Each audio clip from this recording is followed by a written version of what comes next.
Good evening, I'm Brandon Todd. And I'm Steve Eager. It's 9 o'clock. Police arrested a Garland couple accusing them of selling synthetic drugs out of their shop. And police say they weren't selling just a little bit of the stuff. They say they had $250,000 worth of the stuff in a stash stored away. First on Fox 4, James Rose of the Garland Police Department with the details. James. Right, Steve. Investigators here at Garland Police Department say they weren't just selling it for a little while either. The store is just down the road here, about 5 miles. I went down there and I saw actually both of them working at the property, but neither of them wanted to talk about the case. I believe we're looking at a little over 200 pounds of synthetic marijuana. Garland police say this is one of the largest busts of synthetic marijuana in recent memory. And it all came from this mom and pop shop in East Garland. Mayung Shin and his wife Bok Shin are the owners and operators of both stores. They've been arrested and charged with possession and delivery of the synthetic marijuana commonly called K2. The MK Beauty Supply and Wayne's Convenience Store is in the 600 block of Derry in East Garland. I'm not sure if they made it or not. I just know that they actually sold it. I spoke briefly with Mayung Shin, who said he did not want to comment about the case, but he did say he'd been in business there for 25 years.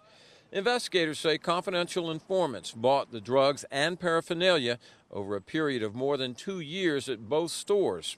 The fact that they have this amount of synthetic marijuana in their possession with the street value of about $250,000 leads me to believe that they're a pretty big supplier. In the window of the store is a letter from the city saying their certificate of occupancy will be revoked as soon as tomorrow, and the utilities will be shut off because Garland police determined organized criminal activity was present at both stores.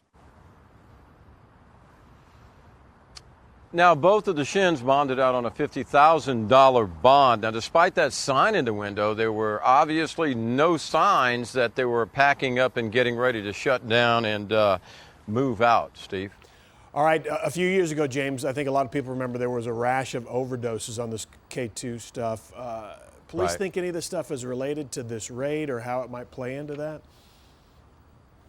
You know, they said that's all part of a longer, much more in-depth investigation, but they do know the serious problems that this synthetic marijuana can cause. Like you mentioned, those emergency room visits. They told me that actually someone in Garland died of an overdose of this about a year or two ago. They do not, at this point, believe it's connected or it was bought or purchased from that location, but it's something that they will eventually take a closer look at. But that's another reason they wanted to crack down on this operation. Okay, Steve. James. All right. Thanks, James.